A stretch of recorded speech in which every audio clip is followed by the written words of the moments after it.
Sebelum ceritanya dimulai, silahkan tulis di kolom komentar dari daerah mana saja teman-teman yang menonton cerita ini.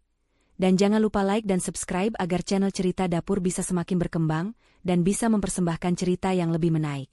Lampu-lampu kristal di ballroom megah itu memancarkan cahaya gemerlap, memantul pada gaun-gaun malam mewah dan tuxedo mahal yang dikenakan para tamu.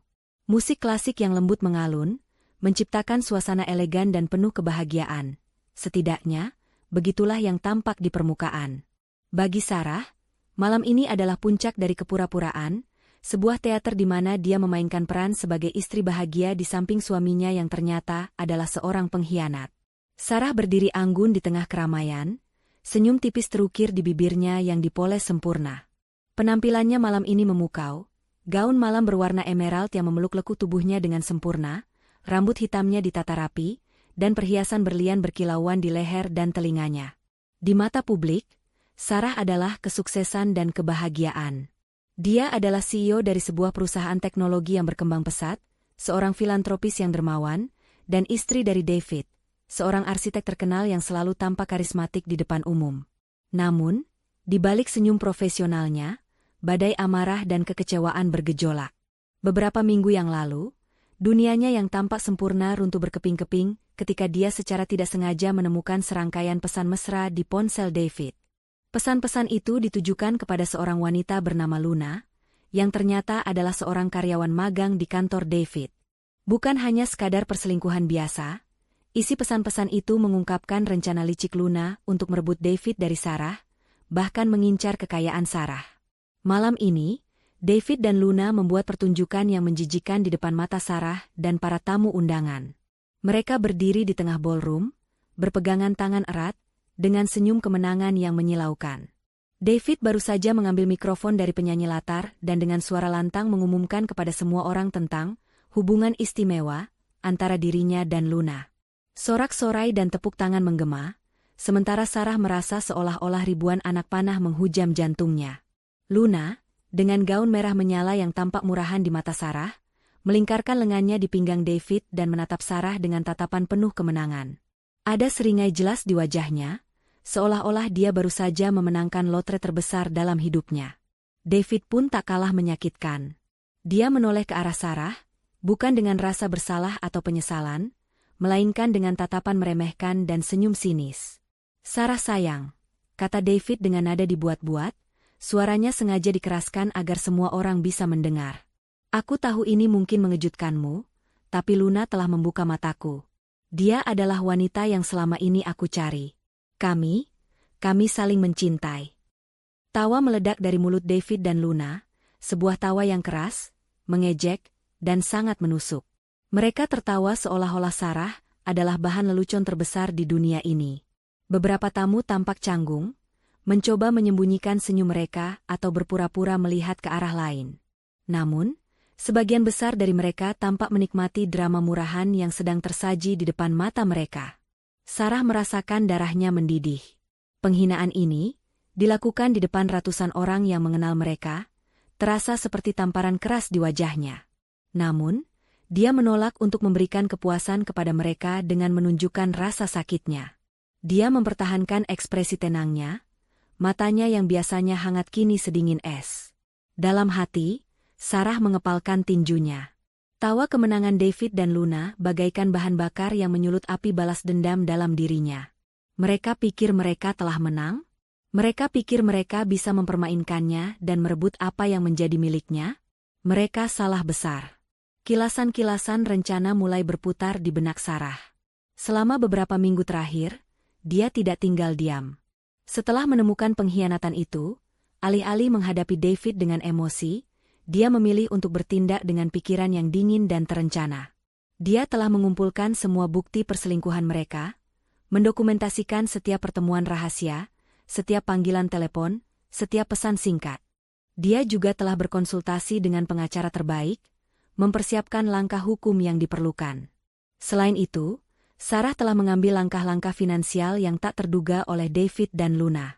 Sebagai seorang wanita yang mandiri dan cerdas, sebagian besar aset kekayaan keluarga sebenarnya berada di bawah kendalinya, atau memiliki klausul yang melindunginya dari tindakan sepihak David. Dia telah diam-diam memindahkan dana, mengamankan investasi, dan memastikan bahwa David tidak akan bisa dengan mudah menguras kekayaannya untuk wanita simpanannya itu. Saat David dan Luna masih tertawa terbahak-bahak, Sarah menarik napas dalam-dalam dan menghembuskannya perlahan. Dia menatap mereka dengan tatapan yang sulit diartikan. Di mata orang lain, mungkin itu terlihat seperti kekalahan atau kepasrahan. Namun, di balik tatapan itu, tersimpan janji yang tak terucap. Kalian tertawa sekarang? Silakan. Nikmati saja kebahagiaan palsu kalian ini. Sebentar lagi, tawa kalian akan berubah menjadi tangisan keputusasaan. Semua yang kalian banggakan, semua yang kalian inginkan dariku, akan lenyap dalam sekejap. Kalian telah membangun istana pasir di atas fondasi pengkhianatan dan kebohongan.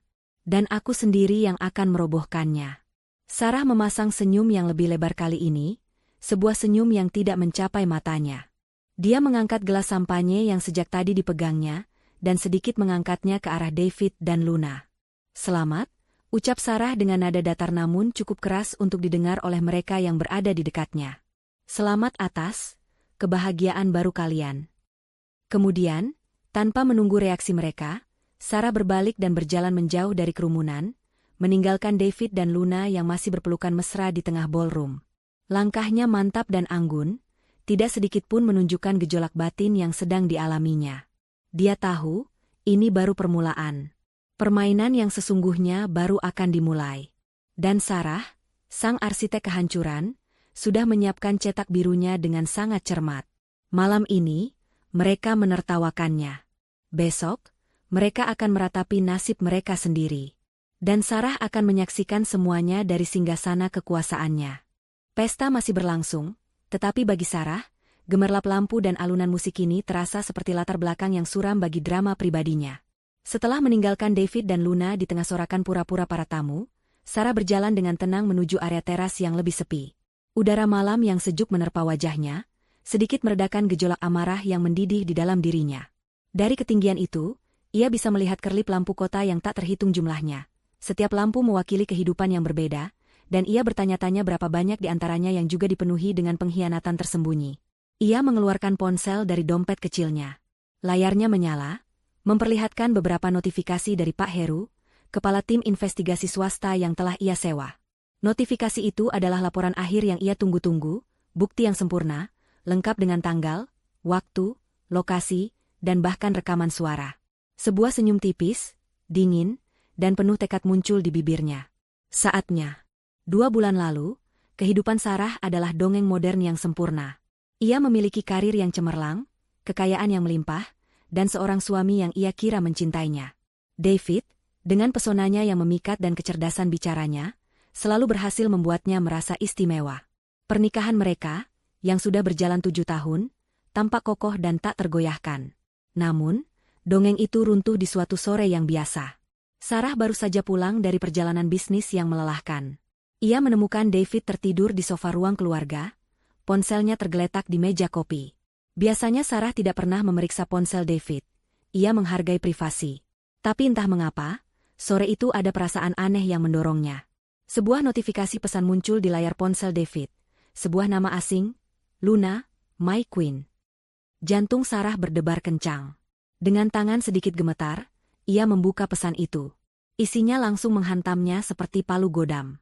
Sayang, tidak sabar rasanya kita bisa bebas dari Sarah. Dia membosankan dan terlalu sibuk dengan dunianya. Kapan kita bisa hidup tenang dengan semua hartanya itu? Aku ingin rumah baru di Bali yang kau janjikan. Sarah terkesiap. Bukan hanya perselingkuhan, tapi juga rencana untuk menguras hartanya. Tubuhnya terasa dingin, namun anehnya, tidak ada amarah yang meledak saat itu. Hanya kekosongan dan pikiran yang mulai bekerja secara otomatis. Alih-alih membangunkan David dan melabraknya, Sarah mengambil keputusan yang mengubah segalanya. Ia tidak akan memberinya kepuasan melihatnya hancur. Ia tidak akan menjadi wanita yang menangis dan berteriak. Ia akan menjadi lebih dari itu. Ia akan menjadi arsitek kehancuran mereka sendiri. Malam itu, sambil David mendengkur di sofa, Sarah duduk di meja kerjanya, menyusun rencana. Pikirannya bekerja dengan cepat, menghubungkan titik-titik, dan mengantisipasi setiap kemungkinan. Esok paginya, Sarah bertindak. Ia tidak menunjukkan perubahan apapun dalam sikapnya terhadap David. Ia masih tersenyum, bertanya tentang harinya, bahkan menyiapkan sarapan seperti biasa. Di balik fasad itu, ia mulai melancarkan strateginya. Pertama, pengumpulan bukti.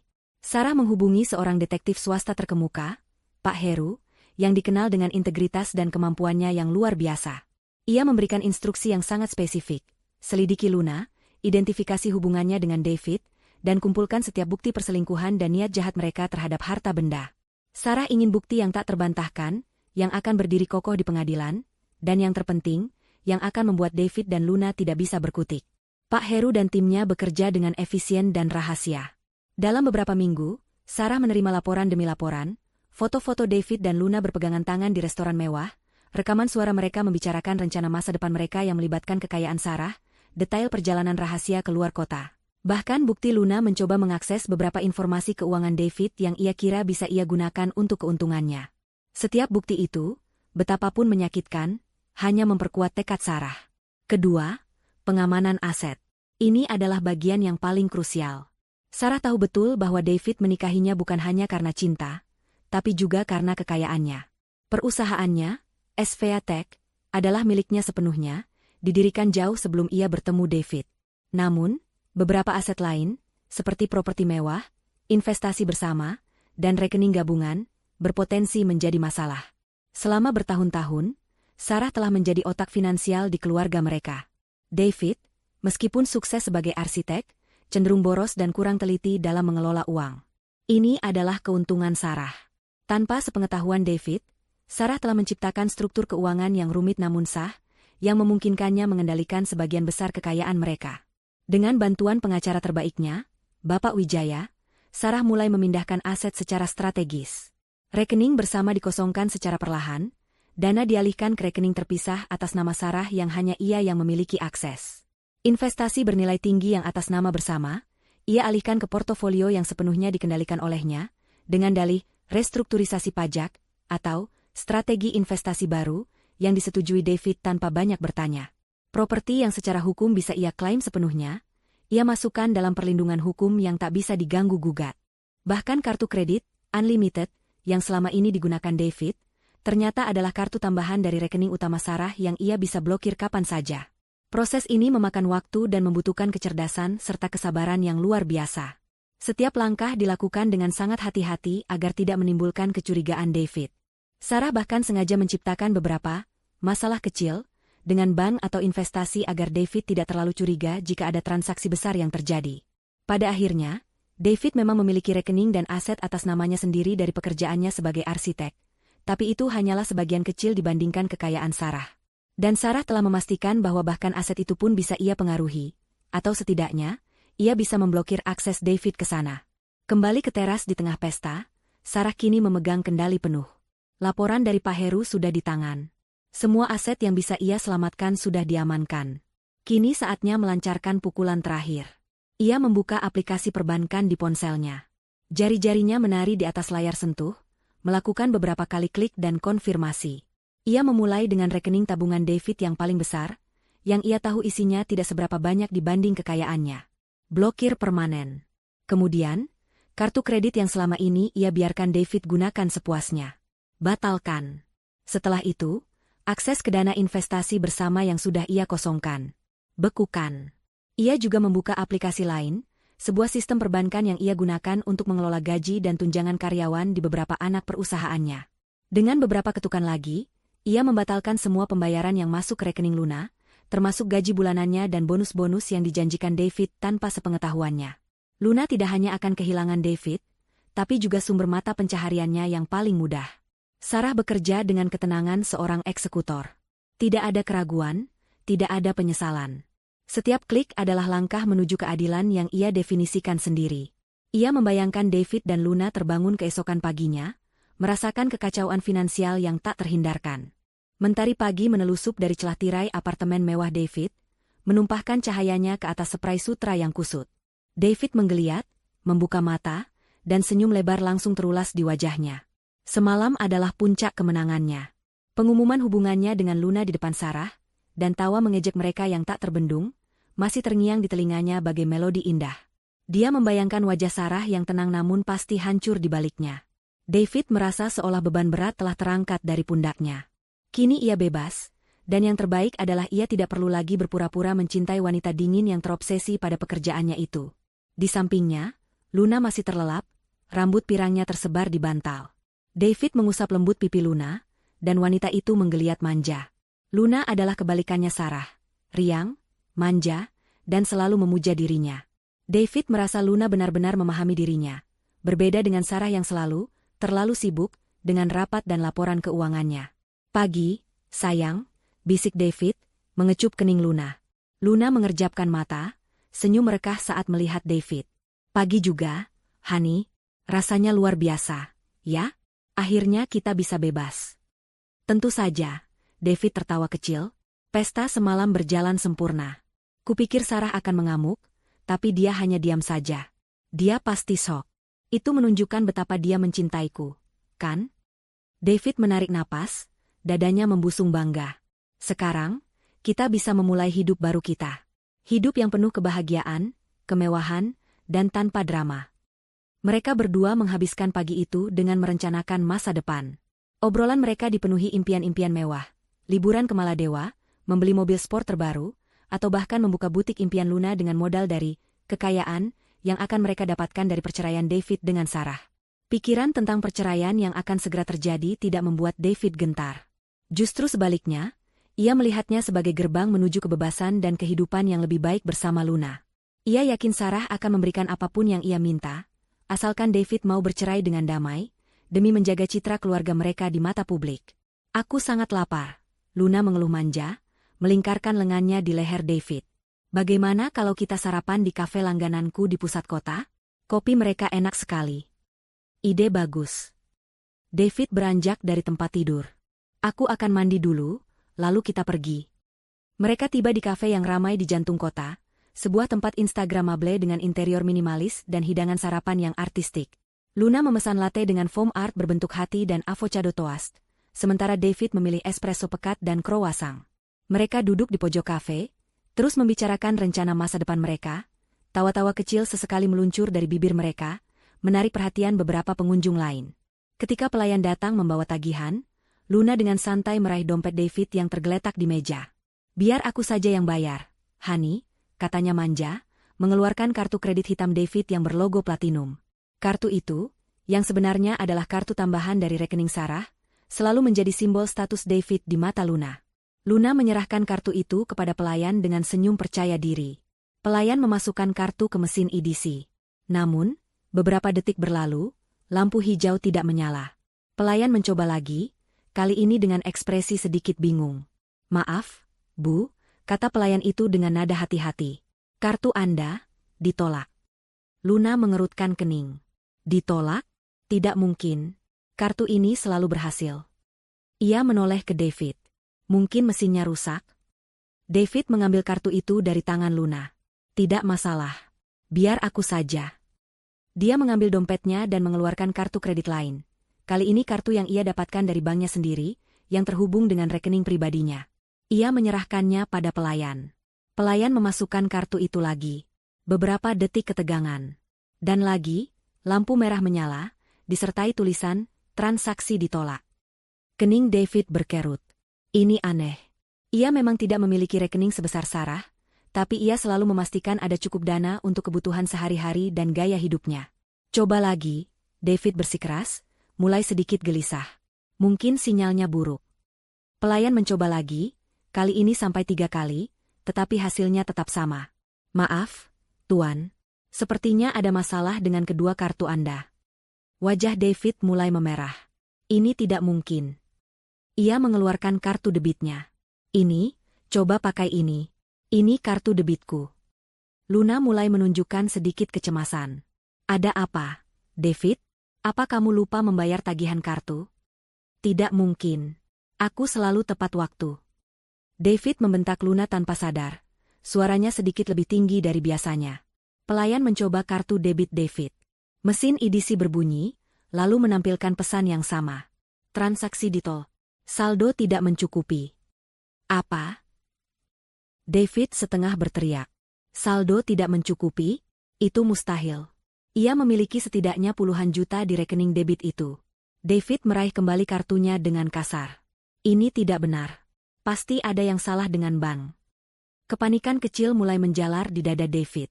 Ia merasa dipermalukan di depan Luna, dan di tengah kafe yang mulai memperhatikan mereka. Ia mengeluarkan ponselnya dan mencoba membuka aplikasi perbankan. Namun, saat ia mencoba masuk, sebuah notifikasi aneh muncul, akun Anda telah dinonaktifkan sementara. Silakan hubungi pusat bantuan. Sial, umpat David. Apa-apaan ini? Luna, yang tadinya manja dan ceria, kini menatap David dengan tatapan khawatir. David, ada apa? Kenapa sampai dinonaktifkan? Jangan-jangan. Tidak mungkin. David memotongnya. Ini pasti masalah teknis. Aku akan pergi ke ATM. Di sana pasti bisa. David dan Luna bergegas keluar dari kafe, meninggalkan sarapan mereka yang belum terbayar. Mereka bahkan tidak meminta maaf kepada pelayan yang kebingungan. Mereka berjalan cepat menuju ATM terdekat.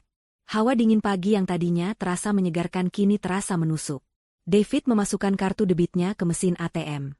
Ia memasukkan PIN-nya dengan cepat, tangannya sedikit gemetar. Pilihan untuk menarik uang muncul, ia menekan jumlah tertinggi. Mesin bergemuruh sesaat, lalu layar menampilkan pesan yang membuat darah David berdesir. Transaksi tidak dapat diproses. Rekening Anda diblokir. David mencoba kartu kreditnya. Hasil yang sama. Ia mencoba kartu yang lain. Masih sama. Ketiga kartunya diblokir. Panik murni mulai mencengkeramnya. David, ada apa ini? Luna, yang tadinya berusaha tenang, kini mulai panik. Matanya membulat, suaranya meninggi. Kenapa semua kartumu diblokir? Apa yang terjadi? Keringat dingin mulai membasahi dahi David. Pikirannya kosong, dipenuhi ketakutan yang tiba-tiba. Ia mencoba menelepon banknya, tetapi nomor telepon pusat bantuan yang ia ketahui seolah-olah tidak bisa dihubungi.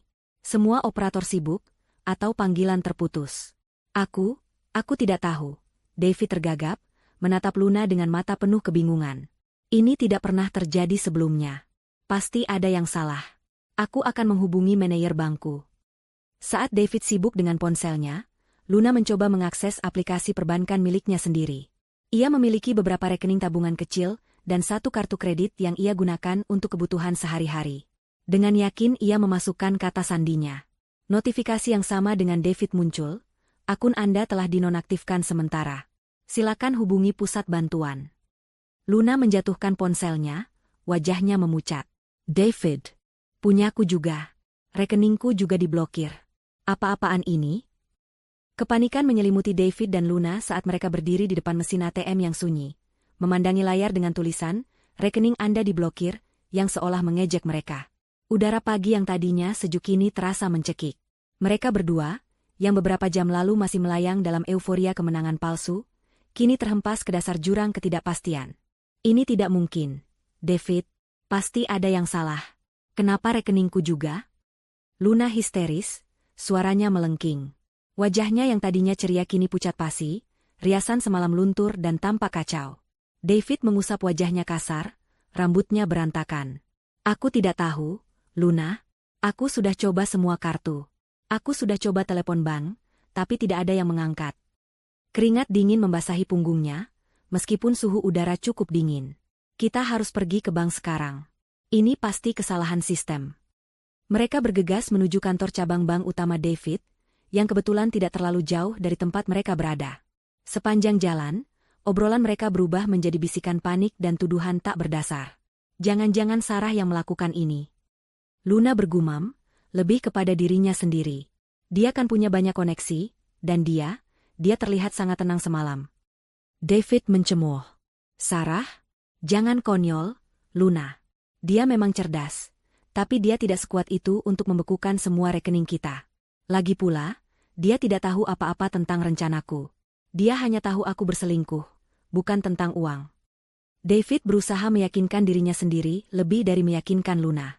Pasti ada masalah internal bank. Mungkin sistem mereka down. Namun, di dalam hatinya, benih kecurigaan mulai tumbuh. Tatapan dingin Sarah semalam kembali terlintas di benaknya. Tatapan itu memang bukan tatapan marah, melainkan sesuatu yang lebih menakutkan. Sebuah kekosongan yang dingin, seperti mata predator yang sedang mengamati mangsanya. Mereka tiba di bank, yang sudah ramai dengan nasabah. David segera menuju meja informasi, dengan gaya sombongnya yang biasa. Saya ingin bertemu manajer bank sekarang juga, katanya kepada petugas di konter, suaranya sedikit meninggi. Semua rekening saya diblokir secara tidak sah. Petugas itu menatapnya dengan tenang. Bapak David, mohon tunggu sebentar. Saya akan memeriksa data Anda. Beberapa menit kemudian, petugas kembali dengan folder di tangannya. Ekspresinya kini berubah menjadi lebih serius. Bahkan ada sedikit nada kasihan di matanya. Mohon maaf, Bapak David, Nona Luna. Saya telah memeriksa status rekening Anda berdua. Semua rekening, baik giro, tabungan, deposito, dan kartu kredit, memang telah dibekukan. Dibekukan? Tapi kenapa? David memekik, menggebrak meja dengan tangannya.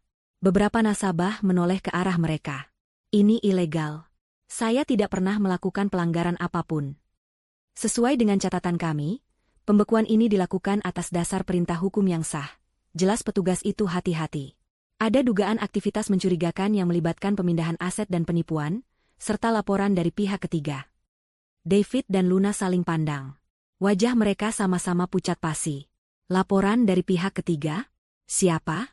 Siapa pihak ketiga itu? David bertanya, suaranya tercekat. Petugas itu menggelengkan kepala. Saya tidak bisa memberikan informasi itu, Tuan. Ini adalah masalah hukum yang bersifat rahasia. Saya hanya bisa mengatakan bahwa pembekuan ini bukan karena kesalahan sistem atau masalah teknis dari pihak bank. Ini adalah tindakan yang disengaja dan terkoordinasi. Kalimat terakhir petugas itu seperti sambaran petir. Tindakan yang disengaja dan terkoordinasi. Hanya satu orang yang mampu melakukan ini, dan memiliki motif yang kuat. Sarah, bisik Luna, suaranya nyaris tak terdengar. David menatapnya, matanya memancarkan ketakutan yang belum pernah ia rasakan sebelumnya. Tidak mungkin dia bisa melakukan ini. Tapi siapa lagi, David? Siapa lagi yang tahu tentang semua rekeningmu? Dan dia wanita yang cerdas. Dia punya koneksi. Dia seorang CEO.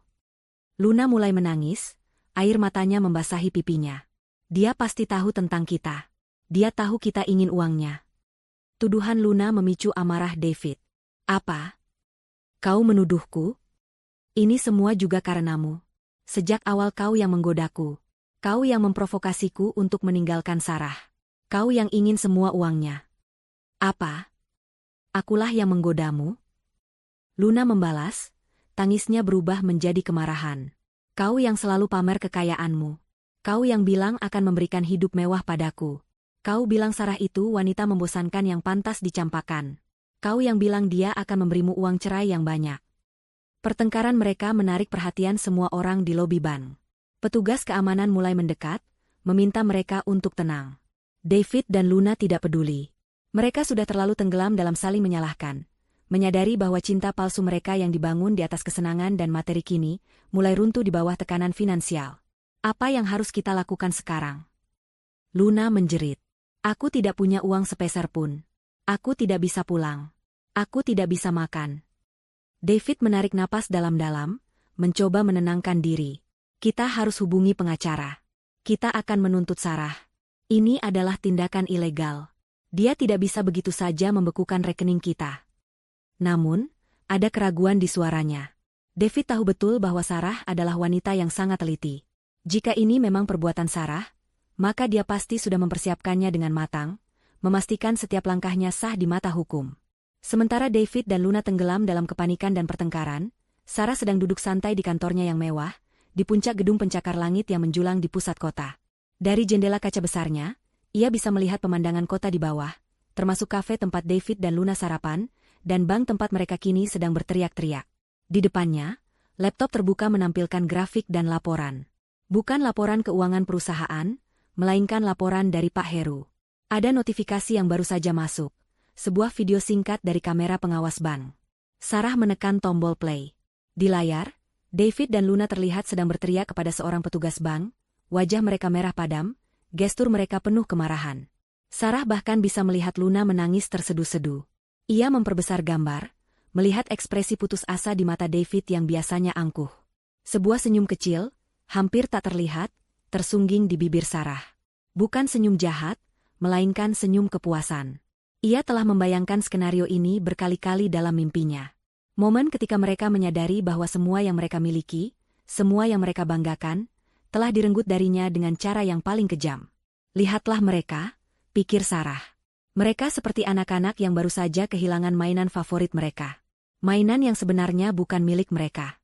Pak Heru menelepon. Laporan selesai, Bu Sarah. Suara Pak Heru terdengar profesional dan tenang di seberang sana. Mereka sudah mendatangi bank, dan reaksi mereka persis seperti yang kita perkirakan. Mereka menuduh satu sama lain, dan nampaknya mulai retak. Apakah ada perintah selanjutnya? Tidak, Pak Heru. Untuk saat ini cukup. Pertahankan pengawasan diam-diam, pastikan mereka tidak melakukan tindakan nekat. Jika ada, laporkan segera, jawab Sarah, suaranya tenang dan terkendali, seolah ia sedang membicarakan proyek bisnis biasa. Terima kasih atas kerja keras Anda. Setelah insiden memalukan di bank, David dan Luna kembali ke apartemen mewah David dengan langkah gontai dan hati hancur. Suasana di antara mereka tegang, dipenuhi tuduhan yang tak terucap dan rasa saling menyalahkan yang membara. Apartemen yang tadinya merupakan simbol kemewahan dan kebebasan mereka, kini terasa seperti sangkar. Mereka bahkan tak bisa membeli makanan atau membayar taksi. Mereka terpaksa jalan kaki dari bank, dalam diam yang memekakan telinga. David melemparkan dirinya ke sofa, kepalanya pusing memikirkan apa yang baru saja terjadi. Ini tidak masuk akal, gerutunya, memijat pelipisnya. Bagaimana bisa semua rekeningku diblokir? Bahkan yang dari gajiku sebagai arsitek. Siapa yang punya kekuatan sebesar itu? Luna mondar-mandir di ruang tamu, napasnya memburu. Aku sudah bilang, David, hanya Sarah. Dia pasti tahu. Wanita itu bukan orang bodoh. Dia pasti sudah lama mencurigai kita. Tangis Luna pecah lagi, kali ini disertai isak tangis yang lebih keras. Kita hancur. David, aku tidak punya uang sepeser pun. Bagaimana aku akan hidup? Diam, Luna. David membentak, kesabarannya benar-benar habis. Jangan membuatku tambah pusing. Kita harus mencari Sarah. Dia pasti tahu sesuatu. Dia pasti yang melakukan ini. Kita akan menuntutnya. Menuntut? Luna memandang David dengan mata bengkak. Dengan uang apa kita menyewa pengacara? David, kita tidak bisa membeli secangkir kopi pun. Kartu-kartumu semua sudah lumpuh. Realitas pahit itu menghantam David lagi. Luna benar. Mereka tidak punya apa-apa.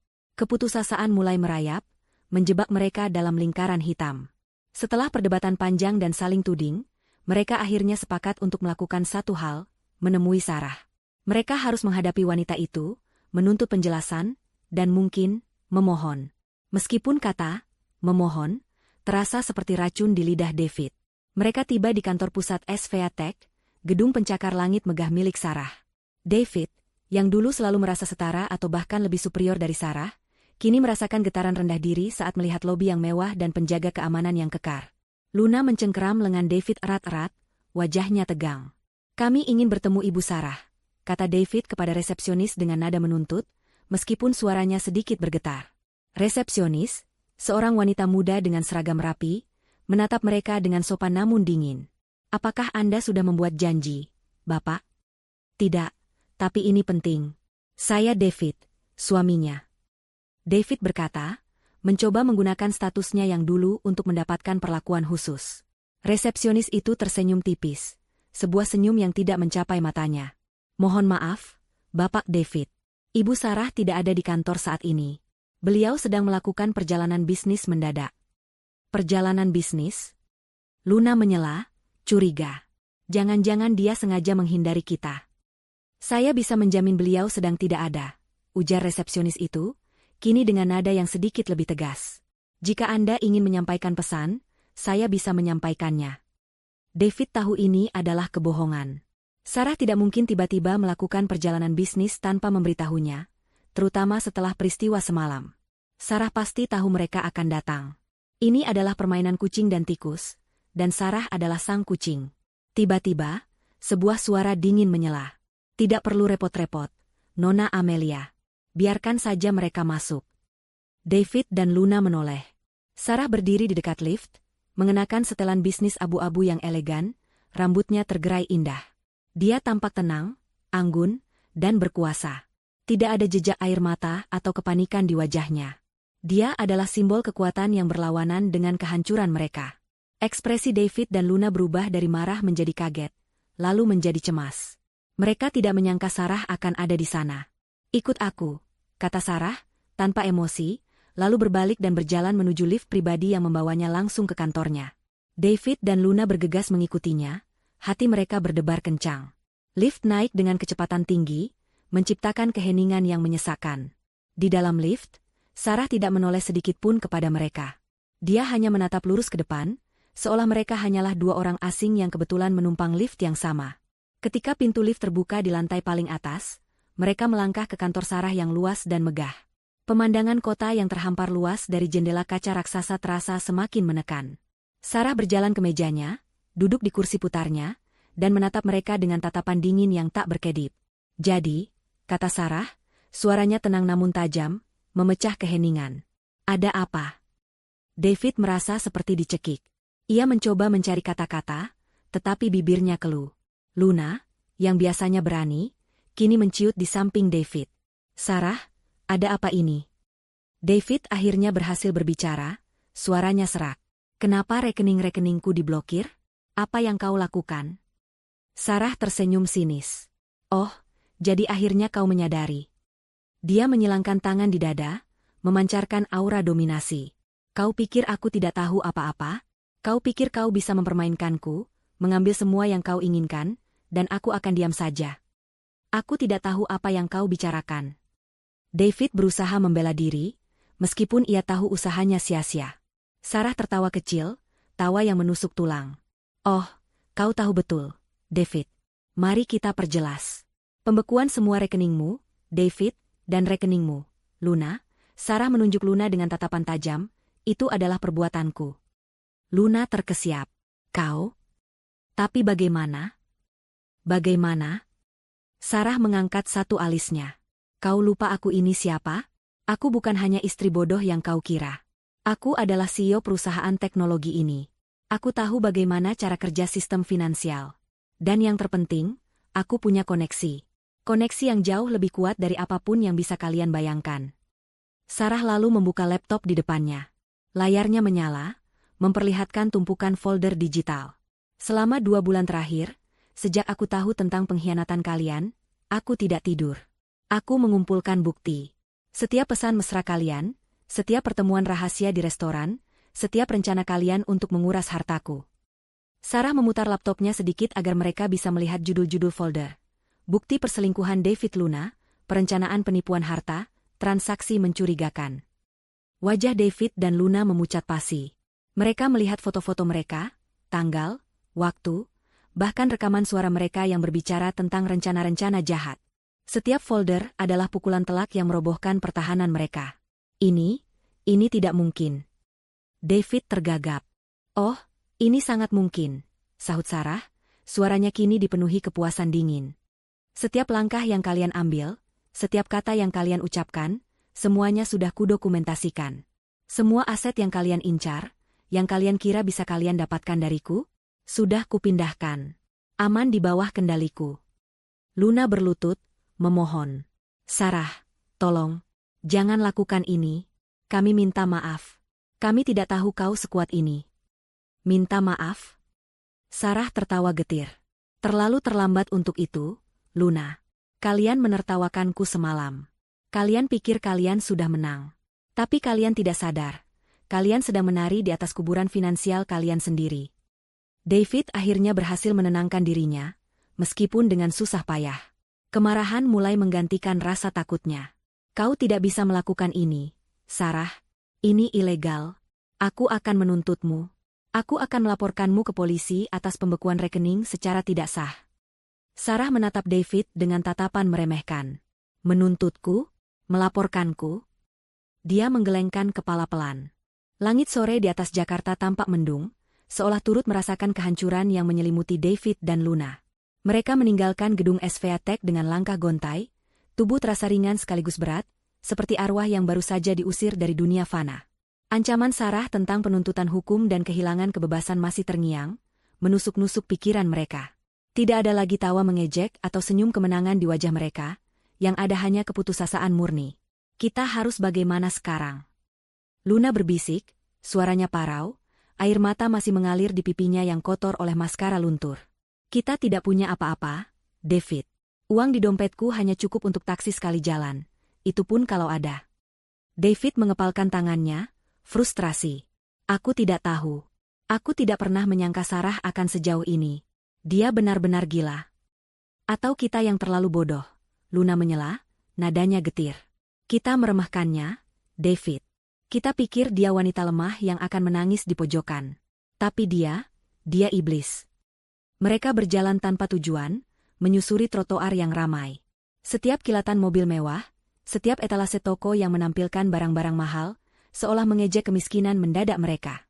Mereka yang tadinya biasa menikmati hidup bergelimang kemewahan, kini dihadapkan pada kenyataan pahit, tak punya uang sepeser pun. Dampak langsung, kehidupan tanpa uang tunai. Keesokan harinya, realitas kehancuran finansial menghantam mereka dengan keras. Pagi itu, mereka terbangun di apartemen David. Perut mereka keroncongan, tapi tidak ada makanan di lemari es selain sisa-sisa bahan makanan yang sudah nyaris kedaluarsa. Mereka mencoba memesan makanan melalui aplikasi, tapi lagi-lagi, semua kartu ditolak. Mereka bahkan tidak bisa membeli sebotol air minum. Aku lapar sekali, David, keluh Luna, tubuhnya lemas. Bagaimana kita makan? David mencoba menelepon beberapa temannya, berharap bisa meminjam uang. Namun, setelah insiden di bank dan reputasi yang mulai menyebar tentang perceraian David dan Sarah, semua teman mendadak sibuk atau tidak bisa dihubungi. Beberapa bahkan terang-terangan menolak, mengatakan mereka tidak bisa terlibat dalam masalah keluarga orang lain. Sarah memang tidak menyebarkan gosip secara langsung, tapi berita tentang apa yang terjadi di pesta dan di ban menyebar dari mulut ke mulut seperti api, merusak reputasi David dan Luna. Tidak ada yang mau membantu, David berkata, melempar ponselnya ke sofa. Mereka semua pengecut. Mereka hanya mau berteman saat aku punya uang. Luna menatapnya tajam. Lalu kita harus bagaimana? Mau makan apa? Tinggal di mana? Besok sewa apartemen ini jatuh tempo. David terdiam. Sewa apartemennya memang mahal. Dan kini, dengan semua rekeningnya diblokir, ia tidak bisa membayarnya. Pikirannya kosong, tidak bisa menemukan solusi. Beberapa hari berikutnya adalah neraka. Mereka makan seadanya, mengais-ngais sisa makanan di dapur David. Tagihan listrik dan air mulai menunggak. Puncaknya, pada hari sewa jatuh tempo, sebuah surat pemberitahuan pengosongan apartemen tiba. David memegang surat itu, tangannya gemetar. Kita harus keluar dari sini, kata David, suaranya putus asa. Mereka akan menyita barang-barang kita jika kita tidak membayar. Luna mulai menangis lagi. Tidak. Aku tidak mau. Ini rumahmu. Kita tidak punya tempat lain. Namun, mereka tidak punya pilihan. Dengan berat hati, mereka mulai mengemas barang-barang pribadi yang bisa mereka bawa. Mereka tidak bisa membawa semua barang mewah David, yang sebagian besar masih terikat cicilan atau sudah menjadi jaminan di bank. Gaya hidup runtuh, dari mewah ke melarat. Dampak kehancuran finansial bukan hanya soal tidak punya uang, tetapi juga tentang runtuhnya gaya hidup yang selama ini mereka banggakan. Mobil sport mewah David, yang sering ia pamerkan kepada Luna, adalah yang pertama disita. Petugas penarik datang dengan surat resmi, dan David tidak bisa berbuat apa-apa selain menyaksikan mobil kesayangannya diangkut. Luna menangis histeris di sampingnya, melihat simbol kemewahan mereka lenyap di depan mata. Ini tidak adil, teriak Luna saat mobil itu pergi. Itu mobilmu, David. David hanya bisa mengepalkan tangan, rahangnya mengeras. Ini semua ulah Sarah. Barang-barang berharga lainnya menyusul. Koleksi jam tangan mewah David, perhiasan Luna, tas-tas branded. Semuanya harus dijual dengan harga murah demi mendapatkan sedikit uang tunai untuk bertahan hidup. Mereka mendatangi toko emas dan pegadaian, menukar barang-barang berharga yang dulunya adalah simbol status mereka dengan beberapa lembar uang tunai yang terasa sangat sedikit. Setiap kali mereka menjual sesuatu, ada rasa sakit dan penyesalan yang mendalam. Dari apartemen mewah di pusat kota, mereka terpaksa pindah ke sebuah kamar kos kecil yang kumuh di pinggir kota. Kamar itu sempit, pengap, dan jauh dari kata nyaman.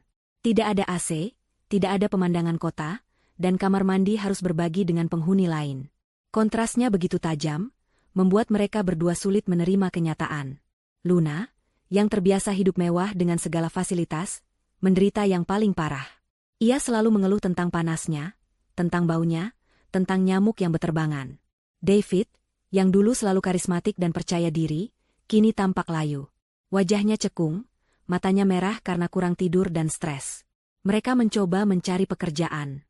David, dengan CV-nya sebagai arsitek terkenal, mengirimkan lamaran ke berbagai perusahaan. Namun, setiap kali ia mendapatkan panggilan wawancara, entah mengapa perusahaan itu selalu membatalkannya di menit-menit terakhir. Rumor tentang pengkhianatannya kepada Sarah, dan masalah finansialnya yang kini menjadi rahasia umum di kalangan pebisnis, telah menyebar. Tidak ada yang ingin mengambil risiko mempekerjakan seseorang yang bermasalah, terutama jika masalah itu melibatkan seorang Sarah Wijaya. Luna pun mengalami hal yang sama. Ia mencoba melamar pekerjaan sebagai staf admin atau resepsionis, tetapi setiap pintu seolah tertutup. Citranya sebagai pelakor yang merusak rumah tangga orang kaya telah melekat padanya, dan tidak ada perusahaan yang ingin mengambil risiko reputasi dengan mempekerjakannya. Kepuasan pahit Sarah mengamati kehancuran. Di sisi lain kota, di balik jendela kantornya yang megah, Sarah sesekali menerima laporan dari tim keamanannya tentang pergerakan David dan Luna. Ia melihat foto-foto mereka yang kuyu, video saat mobil David disita, dan laporan tentang mereka yang menjual barang-barang berharga. Ada rasa kepuasan yang mendalam, melihat arsitek kehancuran yang ia bangun sendiri berjalan sesuai rencana. Ini adalah pembalasan yang sempurna.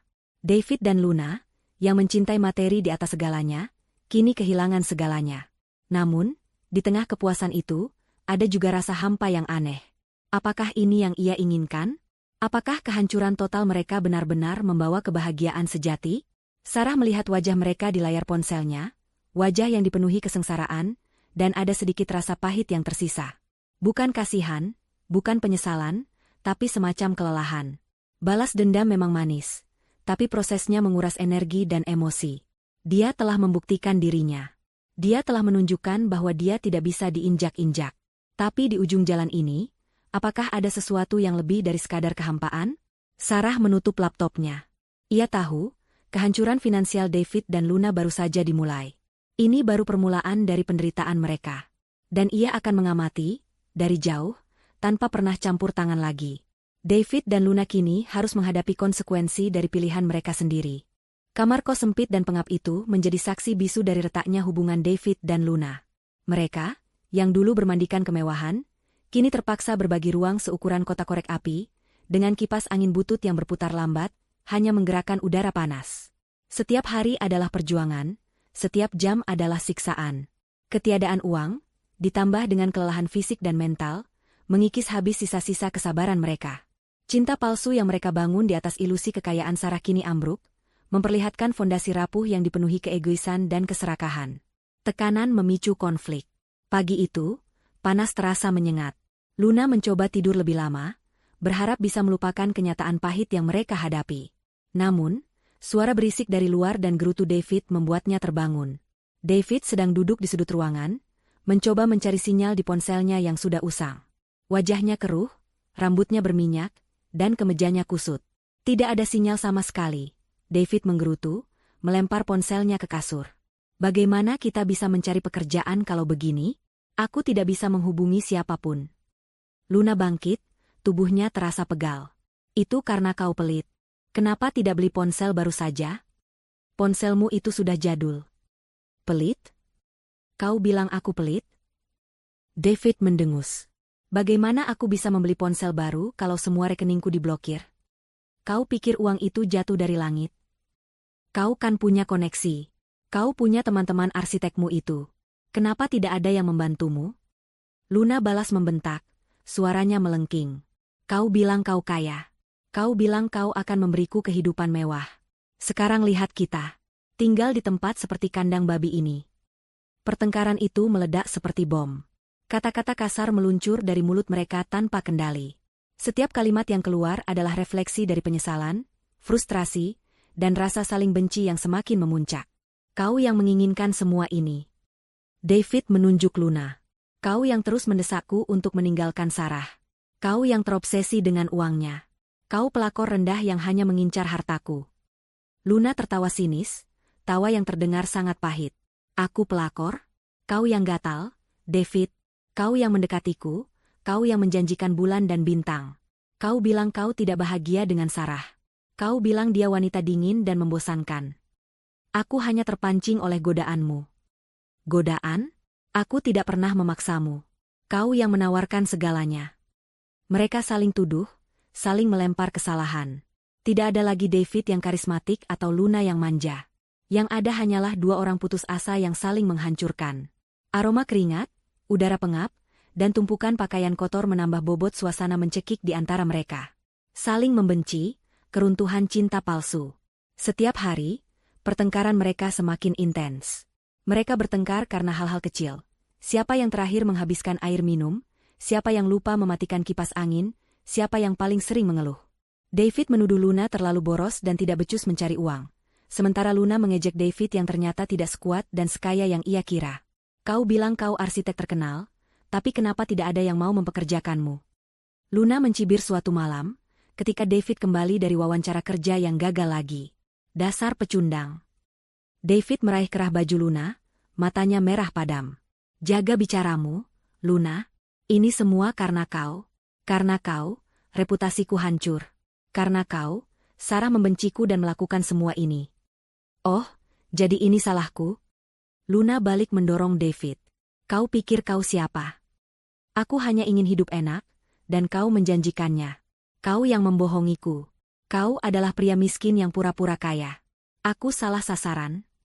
Kata-kata, pria miskin yang pura-pura kaya, dan salah sasaran, menusuk hati David lebih dalam daripada apapun yang pernah Sarah katakan. Itu adalah cerminan dari ketakutan terbesarnya, dan kini Luna mengatakannya dengan lantang. Ia tahu Luna tidak pernah benar-benar mencintainya, hanya mencintai uangnya. Dan kini, karena uang itu lenyap, Luna pun menunjukkan warna aslinya.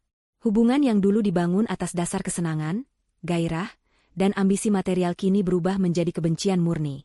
Sentuhan mereka terasa menjijikkan, keberadaan satu sama lain menjadi beban. Tidur di ranjang yang sama terasa seperti di neraka.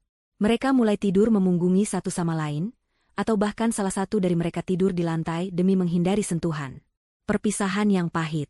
Suatu pagi, Luna bangun lebih awal dari David. Ia menatap wajah David yang lelah, bengkak, dan dipenuhi kumis tipis. Tidak ada lagi pesona atau janji-janji mewah di sana. Yang ada hanya sosok pria putus asa yang tidak lagi bisa memberinya apapun. Luna tiba-tiba merasa mual. Ia tidak bisa lagi menahan diri. Ia merenung semalam suntuk. Membandingkan kehidupannya yang sekarang dengan kehidupannya dulu, ketika ia masih berpacaran dengan David yang kaya. Ia merasa bodoh karena telah meninggalkan segalanya demi David, yang ternyata tidak memiliki apa-apa selain janji manis. Semua impiannya, semua rencana mewahnya, kini hancur lebur. Dan ia menyadari, David tidak lagi memiliki apapun untuk ditawarkan padanya. Bahkan, keberadaan David kini hanyalah beban. Dengan tangan gemetar, Luna mengemasi beberapa barang pribadinya ke dalam tas ransel lusuh. Hanya pakaian yang tersisa dan beberapa pernak-pernik murah. Ia tidak membangunkan David. Ia hanya menuliskan sebuah pesan singkat di secari kertas yang ia temukan. Aku tidak tahan lagi. Kau tidak punya apa-apa lagi untukku. Aku pergi. Jangan cari aku. Ia meletakkan kertas itu di samping David yang masih terlelap. Lalu, dengan langkah perlahan, ia keluar dari kamar kos itu, tidak menoleh ke belakang. Air mata mengalir di pipinya, bukan karena sedih, melainkan karena kelegaan. Lega karena bisa lepas dari mimpi buruk ini, dan juga penyesalan atas pilihan hidupnya yang salah. Ketika David terbangun, ia merasa ada sesuatu yang berbeda. Kamar terasa lebih sepi, dan ada dingin yang aneh di udara. Ia melihat catatan itu. David membaca pesan Luna. Matanya terbelalak, lalu ia meremas kertas itu dengan marah. Pergi? Dasar wanita murahan. Kau pikir kau bisa pergi begitu saja setelah menghancurkan hidupku? Ia mencoba menelepon Luna, tetapi nomornya tidak aktif. Luna benar-benar meninggalkannya. Sendiri. Miskin. Hancur. David terdiam, amarahnya perlahan digantikan oleh rasa hampa yang menusuk. Ia memang merasa marah pada Luna, tetapi jauh di lubuk hatinya, ia juga merasakan kepedihan. Luna adalah satu-satunya orang yang tersisa di sisinya, meskipun hubungan mereka penuh pertengkaran. Sekarang, ia benar-benar sendirian. Tangannya gemetar saat ia menatap pantulan dirinya di cermin yang buram. Sosok di cermin itu adalah bayangan dari dirinya yang dulu. David yang karismatik, yang percaya diri, yang selalu dikelilingi wanita. Sekarang, ia hanya melihat seorang pria pecundang, yang kehilangan segalanya karena keserakahannya sendiri. Kesendirian itu mencekik. Tidak ada lagi Luna yang bisa ia salahkan secara langsung, tidak ada lagi yang bisa diajak bertengkar. Yang ada hanya keheningan, dan suara-suara di kepalanya yang terus mengulang kata-kata Luna. Pria miskin yang pura-pura kaya. Salah sasaran. Di tengah kekacauan hidupnya, David tahu satu hal, ini semua adalah hasil dari perbuatannya sendiri.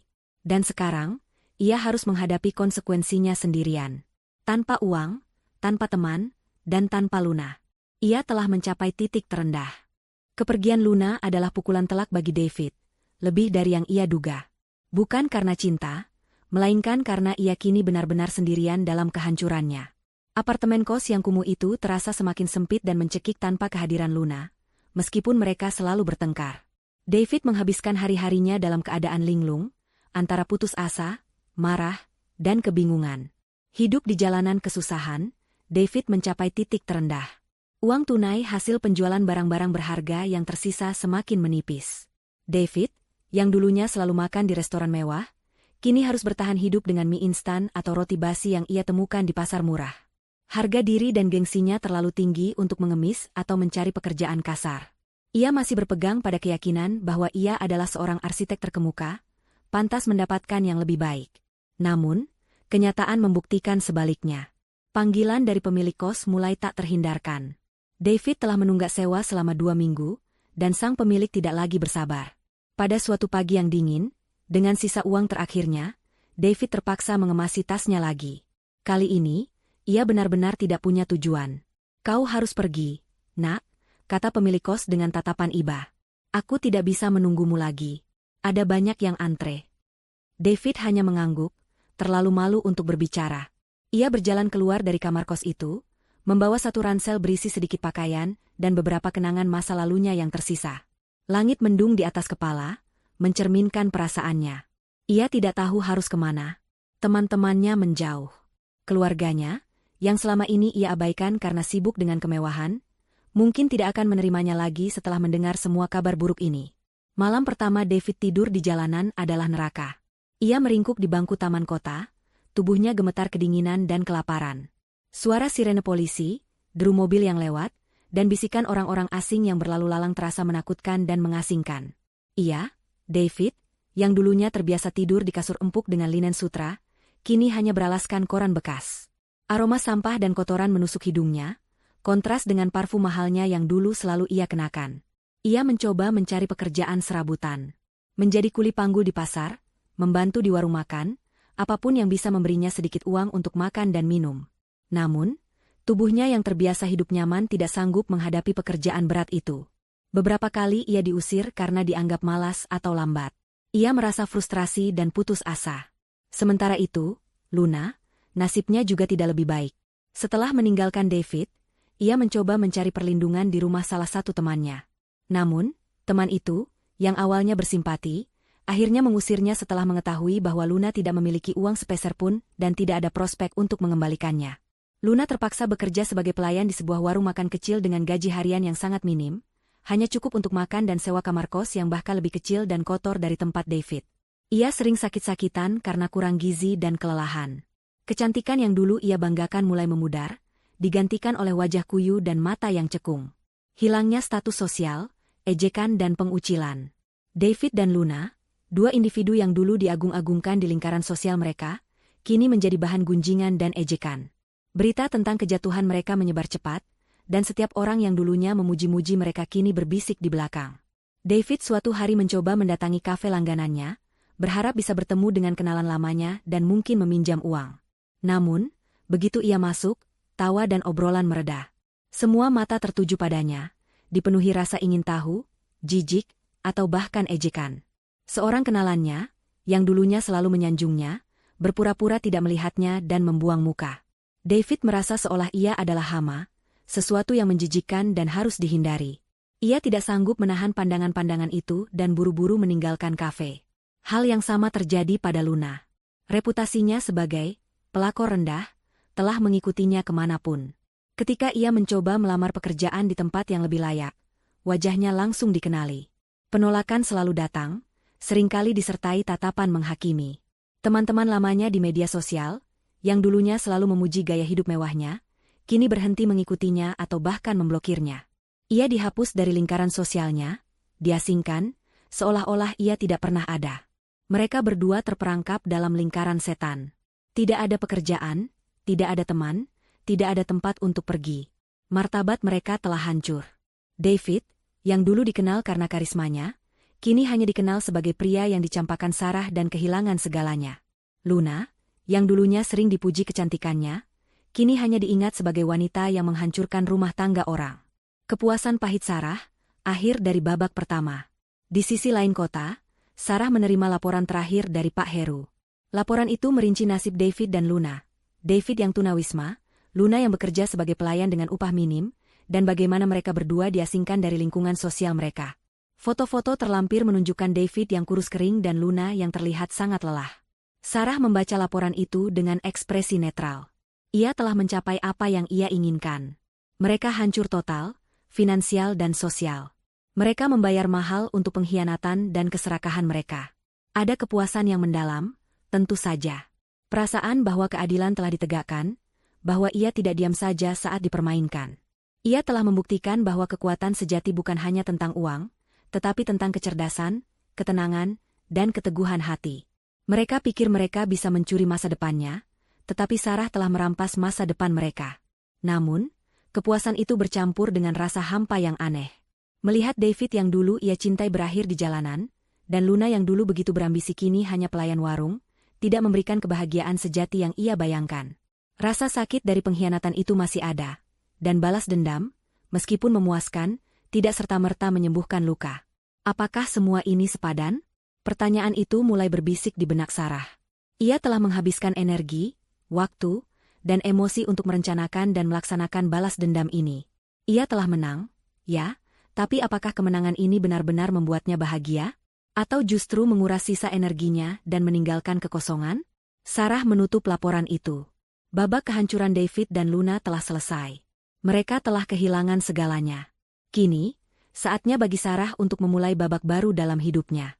Babak di mana ia harus mencari tahu apa arti kebahagiaan sejati baginya, di luar lingkaran balas dendam. Ini adalah akhir dari perang, tapi permulaan dari perjalanan baru bagi dirinya sendiri. Waktu bergulir lambat bagi David dan Luna, setiap detiknya adalah pengingat akan kehancuran yang tak terhindarkan. Mereka terpisah, David hidup di jalanan, Luna bekerja serabutan.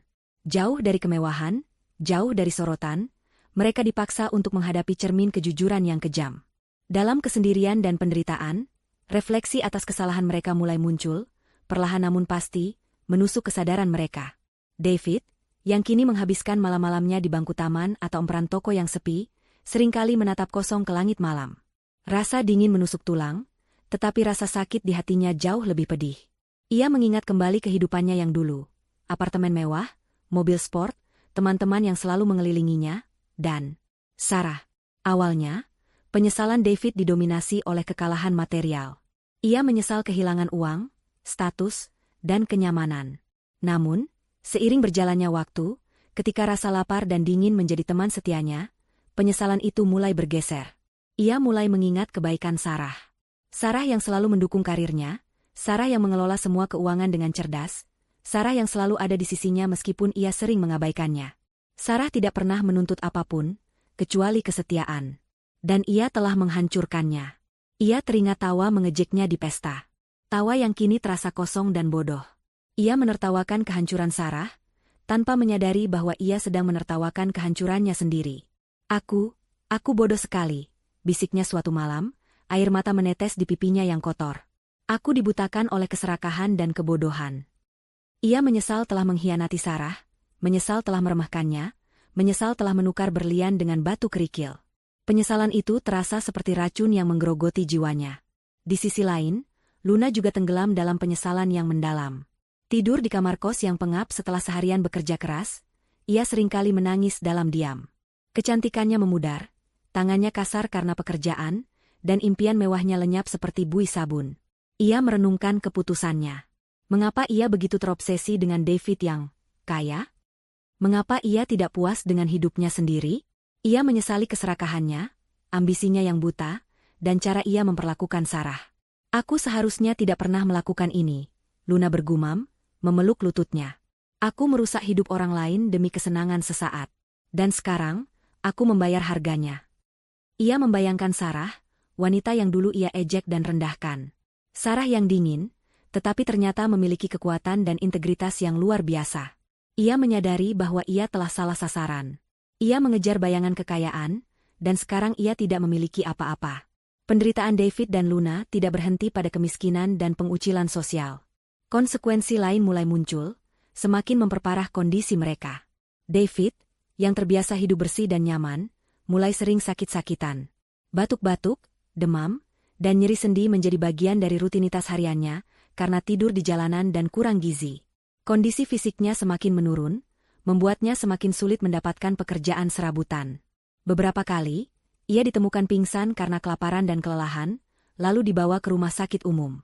Di sana, ia hanya mendapatkan perawatan seadanya karena tidak memiliki asuransi atau uang untuk membayar. Di samping masalah kesehatan, masalah hukum juga mulai membayangi David. Beberapa klien lamanya mulai mengajukan tuntutan hukum atas proyek-proyek yang belum terselesaikan atau pembayaran yang macet karena pembekuan rekeningnya. Meskipun sebagian besar masalah ini sebenarnya tanggung jawab David yang tidak becus mengelola keuangan, beberapa di antaranya adalah dampak langsung dari tindakan Sarah yang membekukan asetnya. Namun, tanpa uang untuk menyewa pengacara, David tidak bisa membela diri. Ia menerima surat panggilan pengadilan yang terus menumpuk, tetapi tidak bisa berbuat apa-apa selain berharap takdir berpihak padanya. Luna pun menghadapi masalah serupa. Pekerjaan pelayannya tidak stabil, seringkali ia dipecat tanpa alasan jelas karena penampilannya yang semakin lusuh atau desas-desus tentang masa lalunya. Tekanan stres dan depresi mulai memengaruhinya. Ia sering pingsan karena kelelahan, dan berat badannya terus menurun. Ia pun mulai mengalami masalah hukum kecil, seperti tidak bisa membayar denda karena melanggar aturan lalu lintas, atau menghadapi tuntutan dari beberapa mantan kenalannya yang merasa dirugikan oleh perbuatan Luna di masa lalu.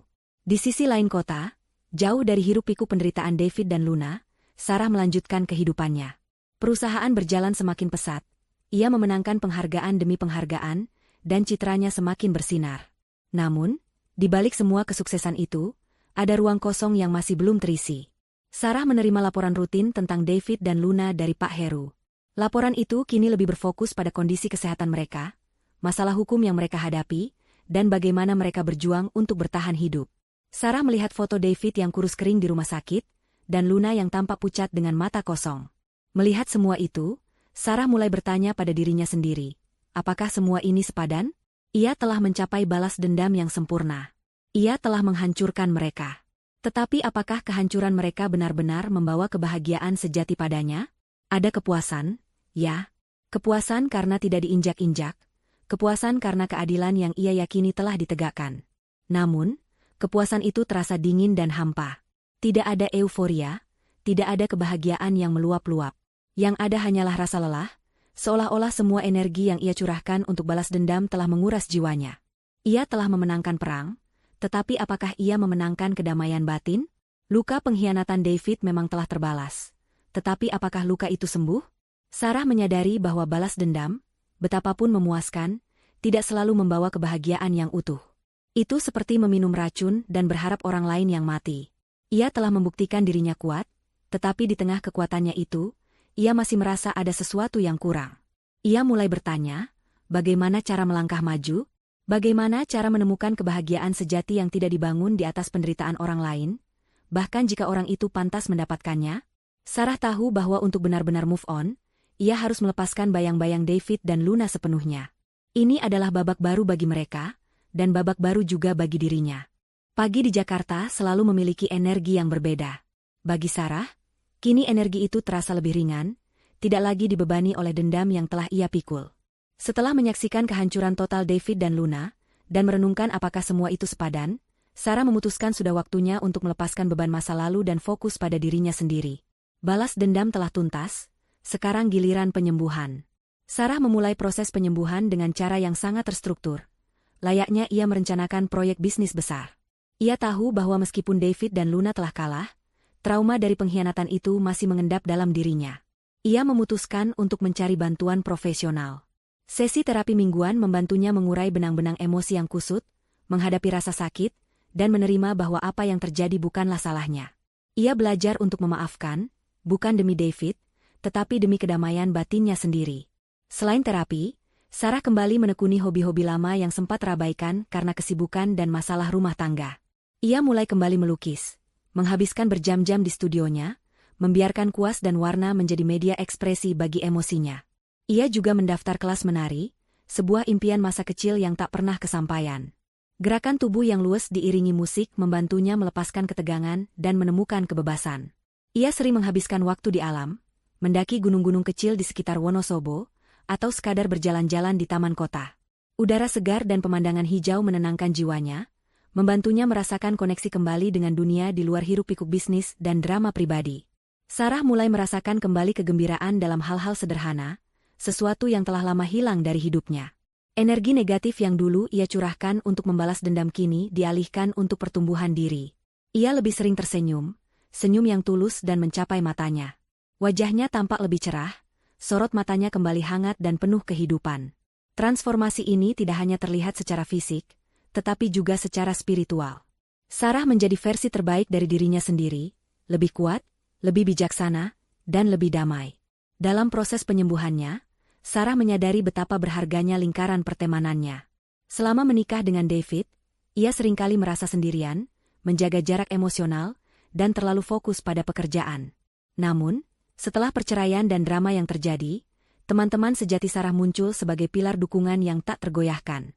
Ada Lena, sahabat lamanya dari kampus, seorang dokter yang selalu memberikan nasihat bijak dan telinga yang siap mendengarkan tanpa menghakimi.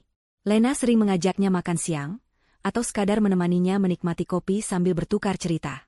Sarah, kau sudah kuat sejak dulu. Hanya saja, kau terlalu lama menahannya sendirian, kata Lena suatu hari, sambil menggenggam tangan Sarah. Sekarang, izinkan dirimu untuk bahagia. Keluarganya, terutama ibunya, juga menjadi sumber kekuatan. Meskipun Sarah sering sibuk dengan pekerjaannya, ibunya tak pernah berhenti menunjukkan kasih sayang dan dukungan. Ibunya sering mengunjunginya, membawakan masakan rumah favorit Sarah, dan bercerita tentang hal-hal lucu yang membuat Sarah tertawa lepas. Mereka tidak pernah membahas David atau masa lalu yang menyakitkan, melainkan fokus pada masa depan Sarah yang cerah. Di tengah kehidupannya yang baru, Sarah juga bertemu dengan seseorang yang tak terduga, seorang seniman muda bernama Arjuna. Mereka bertemu di sebuah pameran seni, di mana Sarah sedang memamerkan salah satu lukisan terbarunya. Arjuna adalah pria yang sederhana namun memiliki jiwa yang dalam, matanya memancarkan kehangatan dan kejujuran. Dia tidak terintimidasi oleh kekayaan atau kekuasaan Sarah. Dia melihat Sarah sebagai seorang seniman, seorang wanita yang memiliki jiwa yang indah, dan menghargainya apa adanya. Arjuna tidak pernah bertanya tentang masa lalu Sarah yang pahit. Dia hanya fokus pada masa kini dan masa depan. Mereka seringkali menghabiskan waktu bersama di studio seni, melukis berdampingan, atau sekadar berbagi cerita tentang impian dan aspirasi mereka. Kehadiran Arjuna membawa kebahagiaan baru ke dalam hidup Sarah, kebahagiaan yang murni, tanpa pretensi atau ambisi tersembunyi. Di ranah profesional, Sarah tidak berhenti. Justru sebaliknya, ia membangun kembali kerajaan bisnisnya dengan cara yang lebih bermakna. Ia tidak lagi hanya fokus pada angka dan keuntungan, tetapi juga pada dampak sosial perusahaannya. SVA Tech meluncurkan beberapa inisiatif baru yang berfokus pada pendidikan teknologi untuk anak-anak kurang mampu, dan juga program pelatihan untuk perempuan dalam bidang STEM, sains, teknologi, teknik, dan matematika. Perusahaan Sarah berkembang pesat, mencapai puncak kesuksesan yang belum pernah terjadi sebelumnya. Namun, kali ini, kesuksesan itu terasa lebih utuh dan memuaskan. Ia tidak lagi bekerja untuk membuktikan diri kepada orang lain, melainkan untuk memberikan kontribusi positif kepada masyarakat. Ia menemukan kepuasan dalam memberdayakan orang lain, dalam menciptakan inovasi yang bermanfaat, dan dalam membangun tim yang solid dan loyal. Hubungannya dengan karyawan juga berubah. Ia menjadi pemimpin yang lebih empatik dan bijaksana, didasari oleh pengalaman pahitnya sendiri. Ia belajar untuk lebih menghargai kejujuran dan integritas, dan memupuk budaya kerja yang sehat dan positif. Di salah satu pertemuan Dewan Direksi, Sarah berdiri di hadapan timnya, mempresentasikan visi masa depan perusahaan. Ia berbicara tentang ketahanan, tentang kekuatan untuk bangkit dari kegagalan, dan tentang pentingnya nilai-nilai inti. Dia tidak menyebutkan nama David atau Luna, tetapi semua orang di ruangan itu tahu bahwa kata-katanya berasal dari pengalaman pribadi yang mendalam. Mereka melihat seorang pemimpin yang tidak hanya cerdas, tetapi juga memiliki jiwa yang kuat. Sarah telah menemukan kembali dirinya. Ia telah membersihkan luka lama, dan membangun fondasi baru yang jauh lebih kokoh dari sebelumnya. Ia tidak lagi terbebani oleh bayang-bayang pengkhianatan. Ia telah melewatinya, melampauinya, dan kini berdiri tegak sebagai wanita yang utuh, yang kuat, dan yang paling penting, bahagia. Ini adalah hidup baru Sarah, sebuah babak yang dipenuhi dengan kedamaian, cinta, dan tujuan yang lebih besar. Tahun-tahun berlalu. Jakarta terus berdenyut dengan ritme yang cepat, tetapi bagi Sarah, kota itu kini terasa berbeda. Dulu, hiruk-pikuknya adalah pengingat akan tuntutan dan drama. Kini, ia adalah latar belakang yang tenang bagi kedamaian dan kebahagiaan yang telah ia temukan. Sarah telah melangkah jauh dari bayang-bayang masa lalu, membangun hidup yang lebih kaya dan bermakna. Namun, di sisi lain mata uang takdir, ada kisah yang berbeda, kisah tentang David dan Luna, yang tetap terjebak dalam lingkaran kehancuran yang mereka ciptakan sendiri. Sarah akhirnya menemukan kedamaian sejati. Bukan kedamaian yang statis, melainkan kedamaian yang dinamis, penuh dengan pertumbuhan dan kebahagiaan. Ia telah belajar dari masa lalu, menjadikan pengkhianatan David sebagai pelajaran berharga tentang kekuatan diri dan pentingnya integritas. Luka di hatinya telah sembuh total, meninggalkan bekas luka yang samar sebagai pengingat akan perjalanannya, tetapi tidak lagi rasa sakit. Hubungannya dengan Arjuna semakin kuat dan mendalam. Mereka menikah dalam sebuah upacara sederhana yang hangat, hanya dihadiri oleh keluarga dan teman-teman terdekat. Arjuna adalah pendamping yang sempurna, pria yang menghargainya apa adanya, mendukung ambisinya, dan mencintai jiwanya. Mereka sering menghabiskan waktu di studio seni mereka, melukis bersama, atau sekadar berbagi cerita di teras rumah mereka yang nyaman, menyaksikan senja yang memudar. Kebahagiaan Sarah terasa autentik, lahir dari kedamaian batin dan cinta yang tulus, bukan dari materi atau validasi orang lain. Perusahaannya, SVA Tech, tumbuh menjadi konglomerat teknologi terkemuka di Asia, dengan berbagai inovasi yang memberikan dampak positif bagi masyarakat. Sarah diakui sebagai salah satu CEO paling berpengaruh dan filantropis terkemuka. Ia tidak lagi mengejar pengakuan, tetapi pengakuan itu datang kepadanya karena dedikasi dan visinya. Ia hidup dengan kepala tegak, bangga dengan setiap langkah yang telah ia ambil, baik dalam karir maupun kehidupannya. Di sisi lain, kehidupan David dan Luna benar-benar hancur. Mereka tidak pernah berhasil bangkit dari keterpurukan finansial dan sosial. David, setelah bertahun-tahun hidup di jalanan dan diusir dari berbagai tempat penampungan, akhirnya menyerah. Tubuhnya yang kurus kering dan ringkih tidak sanggup lagi menahan kerasnya hidup. Ia menderita berbagai penyakit kronis akibat kurang gizi dan sanitasi yang buruk. Pada suatu malam yang dingin, ia ditemukan meninggal dunia di emperan toko yang sepi, sendirian. Kematiannya tidak menarik perhatian siapapun, kecuali beberapa petugas sosial yang menangani jenazah tak dikenal. David, sang arsitek yang dulu gemilang, berakhir dengan nasib yang menyedihkan, terlupakan dan tidak dikenang. Luna, meskipun tidak sampai meninggal di jalanan, hidupnya juga tak kalah tragis. Ia terjebak dalam pekerjaan serabutan yang tidak memberinya masa depan. Kecantikannya memudar sepenuhnya, digantikan oleh keriput dan mata yang dipenuhi keputusasaan. Ia menjadi sosok yang pahit, penuh penyesalan, dan seringkali mengumpat pada takdirnya. Ia mencoba beberapa kali untuk menjalin hubungan, tetapi bayangan masa lalunya sebagai pelakor yang tamak selalu mengikutinya, merusak setiap kesempatan. Luna berakhir dengan hidup dalam kemiskinan dan kesendirian, selalu melihat ke belakang, menyesali setiap keputusan yang telah ia ambil. Ia tidak pernah bisa memaafkan dirinya sendiri, atau David, apalagi Sarah. Ia menjadi contoh nyata dari konsekuensi keserakahan dan pengkhianatan. Mereka berdua menjadi bayangan dari diri mereka yang dulu, contoh mengerikan tentang bagaimana pilihan buruk bisa menghancurkan hidup seseorang dari dalam keluar. David dan Luna adalah pengingat bahwa kebahagiaan yang dibangun di atas penderitaan orang lain tidak akan pernah langgeng. Kisah Sarah, David, dan Luna berakhir dengan pahit manis. Bagi Sarah, ini adalah akhir yang manis, sebuah kemenangan martabat dan jiwa. Ia telah melalui badai dan menemukan pelabuhan kedamaian. Ia tidak lagi hidup dalam bayang-bayang dendam, melainkan dalam cahaya cinta dan tujuan. Namun, bagi David dan Luna, ini adalah akhir yang sangat pahit. Kehidupan mereka berakhir dengan kemiskinan, kesendirian, dan penyesalan mendalam. Kisah mereka menjadi pesan moral yang kuat tentang karma dan pentingnya integritas. Keserakahan, pengkhianatan, dan niat jahat pada akhirnya akan kembali kepada pelakunya. Kebahagiaan sejati tidak ditemukan dalam materi yang direbut dari orang lain, atau dalam menyakiti sesama, tetapi dalam kedamaian batin, kejujuran, dan kebaikan hati. Sarah telah membuktikan bahwa kekuatan sejati bukan hanya tentang kekuasaan atau uang, tetapi tentang kemampuan untuk bangkit dari kehancuran, memaafkan, dan membangun kembali hidup yang lebih bermakna dengan cinta dan integritas. Dan begitulah, tirai ditutup pada kisah ini, meninggalkan pelajaran abadi tentang konsekuensi dari pilihan, dan kekuatan luar biasa dari seorang wanita yang diremehkan.